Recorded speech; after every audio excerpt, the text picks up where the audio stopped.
કરવું પડે બાળકને, પણ આવું કંઈક કરીને શીખવીએ તો એને મજા આવે. અમારી પાઠશાળામાં અરે અરે, હું તો ક્યાં આવ્યો છું? અહીંયા તો કે છે કે એક સભા ભરાણી છે. હા હા, તું બરાબર આવ્યો છે. અહીંયા તો જાદવ સભા ભરાણી છે. પણ એટલે શું? અરે, જા એટલે જાતિવાચક, ર એટલે દ્રવ્યવાચક, વ એટલે વ્યક્તિવાચક, સ એટલે સમૂહવાચક અને ભા એટલે ભાવવાચક. પણ મને તો કાંઈ ટકો ના પડ્યો. સમજાવો તો ખરા કે વ્યક્તિવાચક એટલે શું? અરે હા હા, તારું નામ શું? મારું નામ તો ચંપુ છે. તારું નામ કોણે પાડ્યું? મારી ફઈબાએ પાડ્યું છે. અરે હા, તો જે નામ પાડેલા હોય ને એને કહેવાય વ્યક્તિવાચક સંજ્ઞા.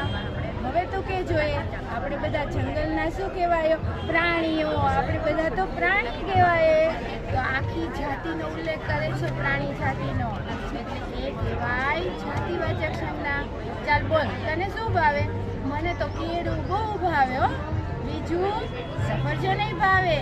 તો આ બધું જ દ્રવ્ય કહેવાય, એટલે આ છે દ્રવ્યવાચક સંજ્ઞા. અરે હા, તો મજા આવી ગઈ. હવે કે જોઈએ, આ બધા જ બેઠેલા છે. તું હમણાં કહેતો હતો ને શું ભરાયેલું છે? એ તો સભા ભરાયેલી છે. એકથી વધુ બેઠેલા હોય, જોડાયેલા હોય, એ કહેવાય સમૂહવાચક સંજ્ઞા.